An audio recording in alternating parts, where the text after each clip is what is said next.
আসসালামু আলাইকুম ওয়া রাহমাতুল্লাহি ওয়া বারাকাতুহু। মাগফিরা। কাছে এবং দূরে যে যেখান থেকে দেখছেন সকলকে জানাচ্ছি প্রাণঢালা অভিনন্দন ও মুবারকবাদ। হে তরিকার ভাই ও বোনেরা, আজকে আপনাদের কাছে মানুষের পুনর্জন্ম সম্পর্কে আলোচনা করব। মানুষ এই পৃথিবীতে আমরা সকল জন্ম নিয়েছি। আমাদের এই পৃথিবীর আগেও কি মানুষ জন্ম নিয়েছিল? মানুষের আগের জন্মে কি অবস্থায় আমরা ছিলাম? আগের জন্মের যে স্মৃতি, আগের জন্মের যে চলাফেরা, আগের জন্মের যে দেশ ছিল, সেই দেশ কোথায়, কিভাবে ছিলাম, কিভাবে করেছিলাম কর্ম, বিস্তারিত আজকে আলোচনা করার জন্য চেষ্টা করব। পুনর্জন্ম বিষয়টা অত্যন্ত জটিল, যেটা ইসলামে সাপোর্ট করে না, কিন্তু অন্যান্য ধর্মের তারা এই পুনর্জন্মকে সাপোর্ট করে। তো আসলে আমি আজকে ধর্মীয় ভাবে না, আমি সেটাকে একটু বিশ্লেষণ করার চেষ্টা করব, যাতে আপনাদের জ্ঞান এবং মেধার দ্বারা সেটাকে জাস্টিফাই করতে পারেন। আমরা জানি যে একটা মানুষ জন্মের পরে আল্লাহ রাব্বুল আলামিন মানুষকে এই দুনিয়ার, এই জন্মময় এই দুনিয়াতে যত প্রকারের কাজকর্ম আছে, যত প্রকারের স্মৃতি আছে, সবগুলিকে আল্লাহ স্মৃতির ফলকে লিপিবদ্ধ করেন। কিন্তু আমরা দেখা যাচ্ছে 1 মাস আগে যে কর্মটা করেছি, 1 বছর আগে যেটা করেছি, 5 বছর আগে যেটা করেছি, সেটা আমাদের মনে থাকে না, আমরা ভুলে যাই। তো ভুলে যাওয়ার পিছনে রহস্যটা কি? কেন ভুলে যায় আর মনেই বা থাকে না কেন? দেখেন, মানুষের কোনো জিনিস, কোনো কর্মই সেটা ডিলিট হয় না, কোনো কর্মই সেটা একেবারে মুছে যায় না, সেটা রিসাইকেল বিনে জমা থাকে। আমরা সাধারণ ভাবে বুঝি যে মানুষের একটা মোবাইল আমরা ব্যবহার করি, যে মোবাইলের যা কিছু আমরা কেটে দেই, কিন্তু এটাও একটা রিসাইকেল বিনে জমা থাকে। আমরা সবাই জানি না কোথায় জমা থাকে, কিন্তু মোবাইলের সম্পূর্ণগুলি সচল রাখা হয় না, এগুলি ডিলিট করে দেওয়া হয়, এগুলি মুছে দেওয়া হয়, কিন্তু সেগুলি যা রিসাইকেল বিনে জমা থাকে, আবার ইচ্ছা করলে পুনরুদ্ধার করা যায়। ঠিক তেমনি ভাবে মানুষের এই যে কর্ম, মানুষের যে চলাফেরা, আচার আচরণ, সব যদি মানব মেমোরিতে সচল থাকে, তাহলে মানুষ পাগল হয়ে যাবে। কারণ মানুষের স্মৃতির ভারে মানুষ পাগল পারা হয়ে যাবে। কারণ এই স্মৃতির ভার বোঝা মানুষ, তার যে কর্মের বোঝা, তার যে স্মৃতির বোঝা, এটা তার ব্রেনে সহ্য করা সম্ভব হবে না। কেন সম্ভব হবে না? আমরা দেখি, যদি কোনো মানুষ বিষাদময় দুঃখ চেতনা, সন্তান মারা যায় বা কোনো একটা দুর্ঘটনায় পড়ে, করুণ কিছু একটা ঘটে, ওই ঘটনার যদি মানুষ ভোলার জন্য অনেকই চেষ্টা করে, কারণ এটা না ভোলা পর্যন্ত তার ঘুম আসে না, না ভোলা পর্যন্ত তার শান্তি লাগে না, ভালো লাগে না, রাতের রাত চলে যায়, ঘুম আসে না। এই যে দুঃখময় বিষাদময় স্মৃতিগুলি তার বারবার মনে পড়ে, এতে করে তার অশান্তি বিরাজ করে, আর সেটা ভুলে যেতে চায়। ভুলে যাওয়ার জন্য মদ খায়, ভুলে যাওয়ার জন্য নেশাগ্রস্ত হয়, অনেক কিছু অনেকে করে। তখন বিষয়টা হলো, ভুলে যাওয়ার পরেই মানুষের প্রশান্তি আসে। তো আল্লাহ রাব্বুল আলামিন ঠিক তেমনি ভাবে মানুষের স্মৃতির ফলকে সবগুলিকে সচল রাখেন না, মুছে দেন। মুছে দেওয়ার কারণ হচ্ছে মানুষ যাতে করে পাগল না হয়ে যায়, না হলে তো মানুষ পাগল হয়ে যাবে, স্মৃতির ভার বহন করতে পারো না। আমরা যতটুকু জানি, মানুষের এই স্মৃতিগুলা মুছে যাওয়ার কারণে মানুষ শান্তিতে বসবাস করতে পারে। শুধু সামনের গুলি স্মরণ থাকে, আর বাকিগুলি স্মরণে থাকে না।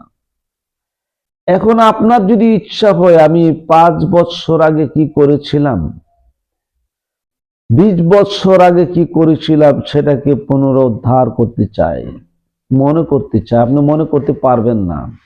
কিন্তু পুনরুদ্ধার করতে চাইলে সেটা আধ্যাত্মিক কিছু চর্চা আছে যেটার মাধ্যমে সম্ভব।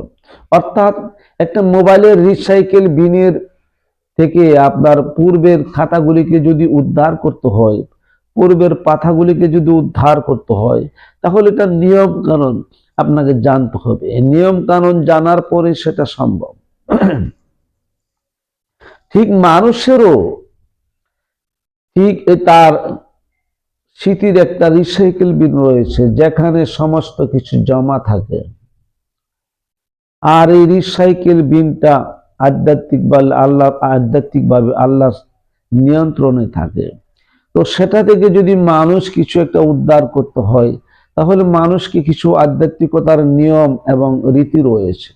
যেমন আমরা কিছু সফি সাধক বা কিছু সন্ন্যাস, কিছু জ্যোতিষীদের কাছে গেলে তারা আপনার চেহারা দেখে তারা অনেক কিছু বলে দিতে পারে। তো আপনার চেহারা দেখে তারা অনেক কিছু বলে দেওয়ার পিছনে কিভাবে সম্ভব? এটা কিন্তু আমরা আশ্চর্য হয়ে যাই, বিস্মিত হয়ে যাই। এটা কোনো জাদু নয়, এটা হচ্ছে মানুষের একটা রীতি, একটা নিয়ম, একটা পদ্ধতির মাধ্যমে তারা সেটা বলে দেয়। আর সেই পদ্ধতিটা আপনার চেহারার মধ্যে রয়েছে, যে আপনার চেহারার মধ্যে এমন কিছু লক্ষণ প্রতিভাত হয় যেটা থেকে তারা অনুমান করে বলে দিতে পারে আপনার জীবনে কি কি ঘটে গেছে।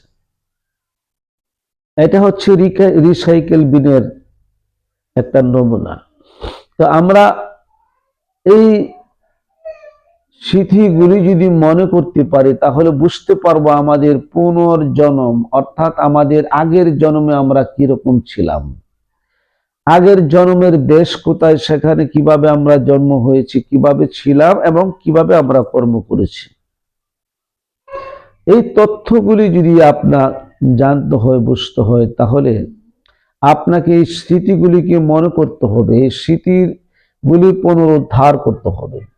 তো এই পুনরুদ্ধার করা সবার দ্বারা সম্ভব নয়, কেবল আধ্যাত্মিক ব্যক্তিদের দ্বারাই সম্ভব। এই জন্য আধ্যাত্মিকতার চর্চা করতে হয়। আমরা সফি সাধনা করা, মুর্শিদের ভজনা করা, গুরু ভজনা, গুরু নিষ্ঠায় নিজেকে বিসর্জন দেওয়া, এই সমস্ত বিষয়গুলো আমরা কি জন্য করি?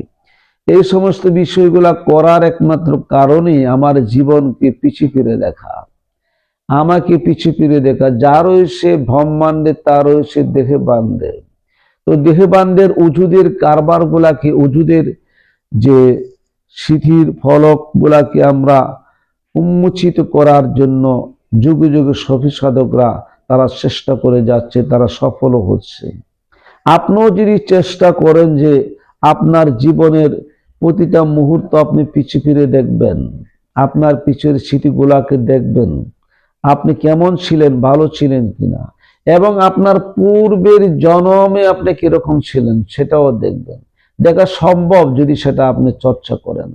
কিন্তু যারা বুঝে না, যারা মানে না, তাদের দ্বারা সম্ভব না। তারা তো হচ্ছে বীরু মানুষ, যেই বীরু মানুষের দ্বারা সাধনার জগতে যাওয়া সম্ভব না, সাধনার সিদ্ধি লাভ করাও সম্ভব না।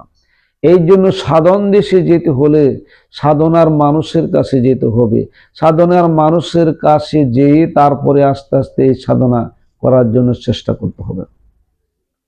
আমরা মানুষ একটা জিনিস আপনি চিন্তা করে দেখেন যে মানুষ এতটা জ্ঞান আল্লাহ পাক মানুষকে দিয়েছে, সে যেই রকম ভাবে সাধনা করার চেষ্টা করে, যেই দিক দিয়ে সে সাধনা করে, সেই দিকেই সে সফল হয়। কারণ আজকে মানুষ এই মাটির গভীরে কি রয়েছে এবং কোন মাটিতে কোন পদার্থের মধ্যে কতটা শক্তি রয়েছে, পরমাণুতে কি শক্তি রয়েছে এবং হিলিয়ামে কি রয়েছে, এবং এই সমস্ত বিষয়গুলা মানুষ কিন্তু উদ্ঘাটন করে ফেলেছে। মানুষ কিন্তু এগুলাকে খুঁজে বের করে নিয়েছে। তো আল্লাহর কুদরতি গোপনীয় বিষয়গুলাকে বিজ্ঞানের দ্বারা মানুষ যেভাবে প্রকাশ করে দিয়েছে, ঠিক আরো কিছু আধ্যাত্মিক বিষয় জিনিস রয়েছে যেগুলি খুবই বিরল, খুবই কঠিন, সেগুলি মানুষের জাগতিক বিজ্ঞান দ্বারা আবিষ্কার করা সম্ভব না। সেটা মনোবিজ্ঞান এবং মানুষের আধ্যাত্মিকতার বিজ্ঞান এবং মানুষের তাসাউফি বিজ্ঞান এবং মানুষের সাধন ভজন আর বিজ্ঞান, এইগুলির মাধ্যমে সেগুলিকে উন্মোচিত করা যায়, কিন্তু সেটা আপনাকে বিশ্বাস করতে হবে এবং সে পথে আপনাকে দাবিত হতে হবে। সে পথে আপনাকে নিরলসভাবে কর্ম করে যেতে হবে, সাধন করতে হবে, ভজন করতে হবে, তবেই কেবল সম্ভব। এই জন্য মানুষ মানুষের জীবনকে উৎসর্গ করে দেয় আল্লাহর রাস্তায়। এটা মানে কি উৎসর্গ করে দেয়? সেটা কি উৎসর্গ করে দেয়?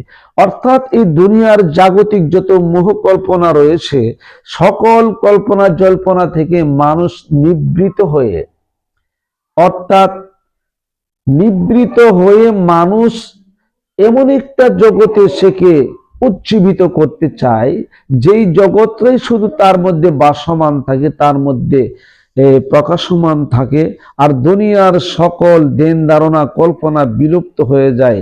তখন ওই পরিস্ফুরিত এবং পরিষ্কার নিষ্কুলস নির্মল যে একটা দেশে সে ভ্রমণ করে, সেই দেশের রহস্য সে উদ্ঘাটন করতে পারে তার জ্ঞানের দ্বারা, যখন সে এই জাগতিক দুনিয়াকে সে বিলুপ্ত করে দিতে পারে। এটা অতি সহজ বিষয়, আবার বড় কঠিন বিষয়। মানুষ কিন্তু ইচ্ছা করলে পারে, মানুষ বুঝতে চায় না। মানুষ দুনিয়া নিয়ে ব্যস্ত থাকতে চায়, সাংসারিকভাবে সে সুখী হতে চায়, টাকা পয়সা ধন সম্পদের দ্বারা সে সুখী হতে চায়, দুনিয়ার সুখ স্বাচ্ছন্দ্যকে সে বড় করে দেখে, আল্লাহর কুদরতকে, আল্লাহর রহস্যকে সে উদ্ঘাটন করার চেষ্টা করে না, যার কারণে সে পায় না। এই জন্য সকল মানুষ তো আর একরকম না। কিছু কিছু মানুষ রয়েছে যারা আল্লাহর প্রেমে নিমগ্ন হয়ে আল্লাহর কুদরতকে সে আবিষ্কৃত করতে চায়, আল্লাহর কুদরতি জগতে সে ভ্রমণ করতে চায় এবং আল্লাহর যে রহস্য সে উদ্ঘাটন করতে চায়। এই জন্য আপনাদেরকে আমি বলবো, যারা সফি সাধনা মতে চলেন, যারা সফি সাধকদেরকে বিশ্বাস করেন, ভালো গুরু ধরে, ভালো মুর্শিদ ধরে তার ভজনা করে আপনি চেষ্টা করেন আপনার জীবনকে বোঝার জন্য। নিজেকে জানলে আল্লাহকে জানা হয়, নিজেকে চিনলে আল্লাহকে চেনা হয়। নিজের মধ্যেই খোদা বিরাজমান রয়েছে, নবী বিরাজমান রয়েছে। নবী খোদা সবই মানবের ভিতরে আছে। মানবের ভিতরে শুধু নবী খোদা নয়, পুরাটা দুনিয়া আছে, শান্তি আছে, প্রশান্তি আছে, সব মানুষের মধ্যে আছে। যদি মানুষের মতো মানুষ হওয়া যায় এবং শান্তি প্রশান্তির খুঁজে নেওয়া যায়, তাহলেই কেবল আপনি স্বর্গে বসবাস করবেন। আর এই সত্য বোঝার জন্য সকলকে আহ্বান জানাচ্ছি। ও আখিরি দাওয়ানা আলহামদুলিল্লাহি রাব্বিল আলামিন, আসসালাতু ওয়াসসালামু আলা রাসূলিল কারীম।